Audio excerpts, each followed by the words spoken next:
बिस्मिल्लाहिर्रहमानिर्रहीम। अस्सलाम वालेकुम। आज मैं आपको मकई की रोटी बनाना सिखाऊंगी जो कि बहुत ही मज़ेदार बनती है और इस तरह की देसी चीज़ें बहुत से घरों में पसंद की जाती हैं। तो इसको बनाने के लिए हमें चाहिए होगा मकई का आटा जो कि मैंने लिया है 3 कप। और याद रखिएगा कॉर्नफ्लावर और कॉर्न मील में फ़र्क होता है। कॉर्नफ्लावर वो होता है जिसे पानी में डिज़ोल्व करते हैं किसी चीज़ को थिक करने के लिए या सूप वगैरह में डालने के लिए इस्तेमाल किया जाता है। और नमक चाहिए होगा 1 टीस्पून। देसी घी हस्बे ज़रूरत, क्योंकि इस रोटी को ज़रा देसी घी के साथ पकाया जाए तो ज़्यादा अच्छा टेस्ट आता है। और अगर आप देसी घी के बगैर बनाना चाहते हैं तो बिल्कुल आप देसी घी के बगैर बना लीजिएगा। और नीम गर्म पानी चाहिए होगा इसका आटा गूंदने के लिए। और जो असल तरीका है मकई की रोटी बनाने का वो ये है कि इसको थोड़ा थोड़ा करके गूंदा जाता है और साथ साथ इसकी रोटी को पकाया जाता है और हाथ से ही बेला जाता है। तो सबसे पहले इसका आटा गूंदने के लिए मकई के आटे में नमक डालकर नीम गर्म पानी के साथ हाथ की हथेली से मसल मसल कर इसका आटा गूंद लीजिएगा। और मकई की रोटी को हैंडल करना थोड़ा सा मुश्किल होता है क्योंकि मकई का आटा जुड़ता नहीं है, जो कि बाद में मैं आपको बताऊंगी कि आप किस तरह से गोल मकई की रोटी बना सकते हैं।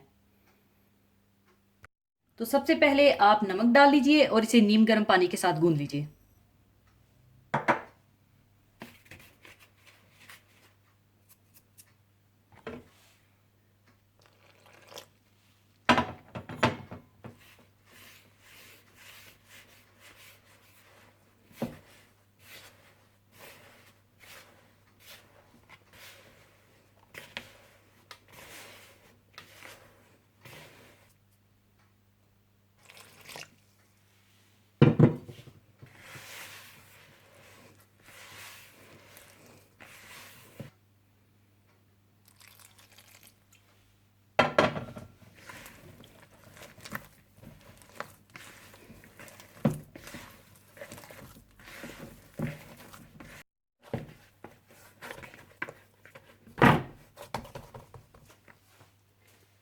आटा गूंदने के बाद आप एक साफ प्लास्टिक की थैली लेकर दरमियान से काट कर ऊपर थोड़ा तेल या घी लगा लीजिएगा और पेड़ा बनाकर इसमें रखकर बेल लीजिएगा। और बेलने के बाद किसी भी राउंड प्लेट या किसी ढक्कन की मदद से काट लीजिएगा, वरना अगर आप हाथ से बनाएंगे तो इसके किनारे कभी भी इतने नीट नहीं होंगे। और अगर आप राउंड नहीं करना चाहते तो बिल्कुल कोई मसला नहीं है, आप इसे ऐसे ही बना सकते हैं। दूसरी तरफ आप पैन को भी गर्म कर लीजिए और प्लास्टिक की थैली में तेल लगा लीजिए।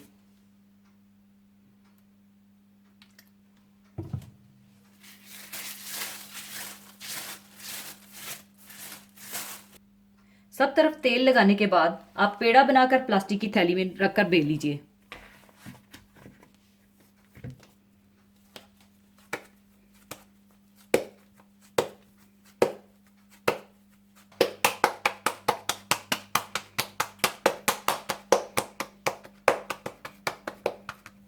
और इस तरह से प्लास्टिक की थैली में रखकर आप इसे बेल लीजिए।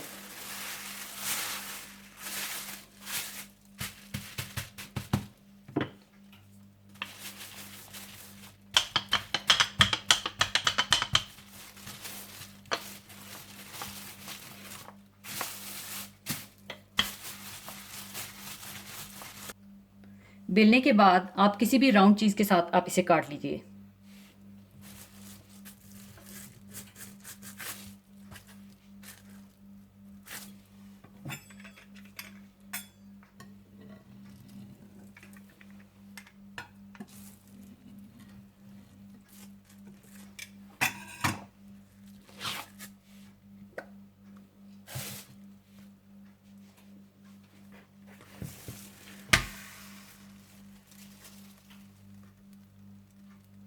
एक साइड सिकने के बाद आप इसकी साइड चेंज कर दीजिए।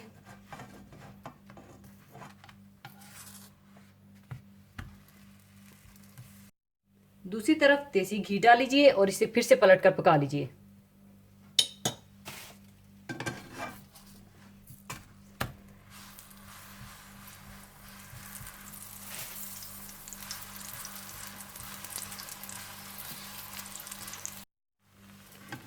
और इस तरह से पलट कर आप इसकी दूसरी साइड भी पका लें।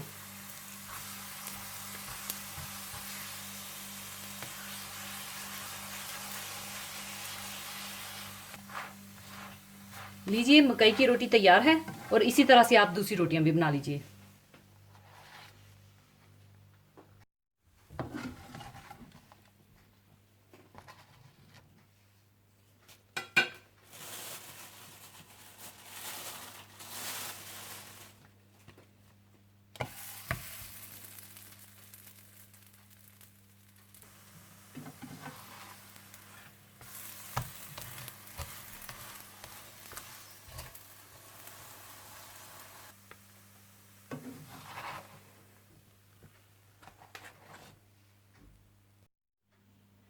लीजिए, मकई की रोटी तैयार है और जब भी आपका दिल चाहे तो इसे सरसों के साग और मक्खन के पेड़े के साथ एंजॉय कीजिएगा, जिनकी रेसिपीज मैं आपको दे चुकी हूँ। और जाने से पहले एक हदीस पाक शेयर करना चाहूंगी। हदीस पाक इस तरह से है।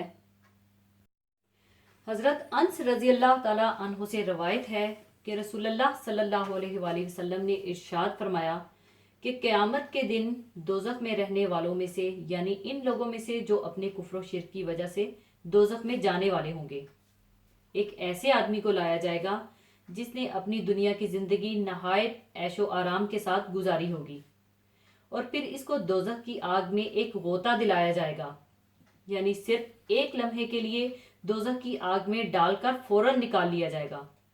फिर इससे पूछा जाएगा कि ए आदम के बेटे, क्या तूने कभी खैरियत और अच्छी हालत भी देखी है, और क्या कभी ऐशो आराम का दौर तुझ पर गुजरा है? वो कहेगा, कभी नहीं, कसम खुदा की ए परवरदिगार। और एक शख्स जन्नत में रहने वालों में से, यानी इन नेक बंदों में से जो अपनी ईमान वाली जिंदगी की वजह से जन्नत के हकदार होंगे, लाया जाएगा, जिसकी जिंदगी दुनिया में सबसे ज्यादा तकलीफ और दुख में गुजरी होगी। और फिर इसको एक गोता जन्नत में दिया जाएगा, यानी सिर्फ एक लम्हे के लिए जन्नत की फजाओं में ले जाकर फौरन निकाल लिया जाएगा। और इससे कहा जाएगा कि ए आदम के बेटे, क्या तूने कभी कोई दुख देखा है, और क्या तुझ पर कोई तकलीफ और दर्द का दौर गुजरा है? वो कहेगा, कभी नहीं, कसम खुदा की ए परवरदिगार, मुझ पर कोई तकलीफ नहीं गुजरी और मैंने कभी किसी तकलीफ का मुंह नहीं देखा। दरअसल जन्नत में आला दर्जे की वो लज्जतें और राहतें हैं कि दुनिया की बड़ी से बड़ी लज्जतों और राहतों का इनसे कोई मुकाबला नहीं। और इसी तरह दोज़ख में ऐसी तकलीफें और दुख हैं कि दुनिया के बड़े से बड़े दुखों और बड़ी से बड़ी तकलीफों को उनसे कोई निस्बत नहीं। इस हदीस मुबारका में भी हमें यही तालीम दी गई है कि दोज़ख का अजाब इतना सख्त और तकलीफ दे होगा कि इसका एक लम्हा उम्र भर के ऐशो आराम को भुला देगा, और जन्नत में ऐसा ऐशो आराम मयसर होगा कि इसमें कदम रखते ही आदमी उम्र भर के सारे दुख दर्द को भूल जाएगा। ये जिंदगी तो फानी और चंद रोजा है, जबकि आखिरत की जिंदगी अबदी और लाफानी है। हम सबको एक ना एक दिन मरना है, और फिर इसके बाद मुस्तकिल ठिकाना जन्नत है या दोज़ख। लिहाजा अब भी वक्त है कि हम पिछले गुनाहों से तौबा करके और आइंदा अपने अमाल को दुरुस्त करके दोज़ख से बचने और जन्नत को हासिल करने की फिक्र और कोशिश करें। ए अल्लाह, तू हम सब ईमान वालों को दोज़ख के हर छोटे और बड़े अजाब से अपनी पनाह में रखना। आमीन। और इसी के साथ मैं आपसे इजाज़त चाहूँगी। अपना बहुत ख्याल रखिएगा, दुआओं में याद रखिएगा। अल्लाह हाफिज़।